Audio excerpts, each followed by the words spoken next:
চোখ দিয়ে পানি পড়ার মতো একটি ঘটনা, সময় থাকলে শুনে যাবেন। 3 দিন হলো হজরত মুহাম্মদ সাল্লাল্লাহু আলাইহি ওয়াসাল্লাম মদিনাতে নেই।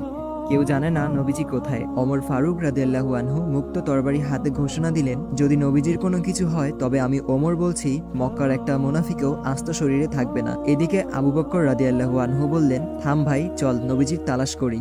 দুজনে মদিনা থেকে মক্কার উদ্দেশ্যে রওনা হলেন। মরুভূমি পেরিয়ে পাহাড়ের এলাকাতে আসলেন। একটু দূরে দেখলেন এক রাখাল দাঁড়িয়ে আছে। আবু বকর রাদিয়াল্লাহু আনহু ও ওমর ফারুক রাদিয়াল্লাহু আনহু রাখালকে জিজ্ঞেস করলেন, তুমি কি মুহাম্মদ সাল্লাল্লাহু আলাইহি ওয়াসাল্লামকে দেখেছো?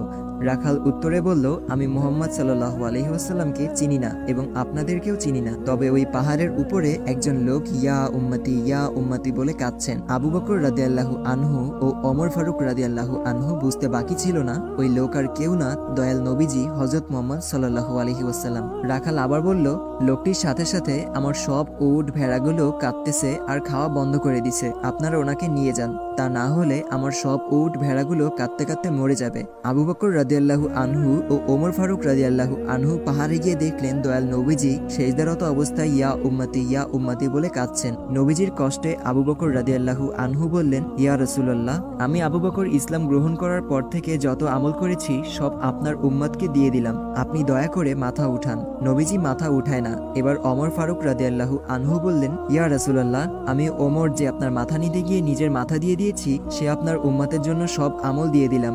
নবীজি মাথা উঠায় না। আবু বকর রাদিয়াল্লাহু আনহু বললেন, ওমর কাজ হবে না, রাসূলুল্লাহকে একমাত্র ফাতেমা শান্ত করতে পারবে। তারা দুইজনে মদিনার দিকে ছুটছেন। পথে হযরত আলী রাদিয়াল্লাহু আনহু এর সাথে দেখা। আবু বকর ও ওমর রাদিয়াল্লাহু আনহু বললেন, সামনে গিয়ে লাভ নেই, রাসূলুল্লাহকে শান্ত করতে ফাতিমাকে লাগবে। এবার তিনজনে ফাতিমার বাড়ির সামনে আসলেন। আলী রাদিয়াল্লাহু আনহু ফাতিমাকে ডাক দিলেন। ফাতেমা বাইরে এসে স্বামীর চেহারা দেখে বললেন, আপনাকে এমন দেখাচ্ছে কেন?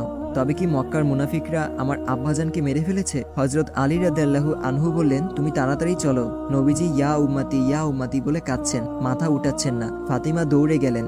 নবীজির কাছে গিয়ে বলছেন, আব্বাজান, আপনি সফরে যাবার আগে এবং সফর থেকে ফিরে প্রথমে আমাকে দেখতেন, আমার সাথে কথা বলতেন, কিন্তু আজ 3 দিন হলো আপনার কোনো খোঁজ নেই, আপনি কি আমাকে ভুলে গেছেন? নবীজি তাও মাথা উঠায় না। ফাতিমা রাদিয়াল্লাহু আনহু বললেন, আব্বাজান, আমি আপনার ফাতিমার সব নেকি আপনার উম্মতকে দিয়ে দিলাম। নবীজি মাথা উঠায় না। নবীজির দুই পাশে হাসান হুসেন দাঁড়িয়ে বলতেছেন, নানাজান উঠেন। নবীজি মাথা উঠায় না। হঠাৎ ফাতিমা রাদিয়াল্লাহু আনহু বলে উঠলেন, আব্বাজান, আপনি উঠেন, আমি আপনার উম্মতের জন্য আমি হাসান হুসেনকে কুরবানি দিয়ে দিলাম। আল্লাহু আকবার, আল্লাহু আকবার, আল্লাহু আকবার। এবার নবীজি মাথা উঠালেন আর বললেন, ফাতেমা, তুমি কি দোয়া করলা? আমার আল্লাহ তোমার দোয়া কবুল করে ফেলেছেন। নবী রাসূল সাহাবীদের রক্ত ঝরানোর কারণেই সেই দিন আজ আপনার আমার কাছে আসতে পেরেছে। আসুন আল্লাহর হুকুমগুলো নবীর তরিকায় পালন করার চেষ্টা করি। আমিন। ভিডিওটি ভালো লাগলে অবশ্যই শেয়ার করবেন।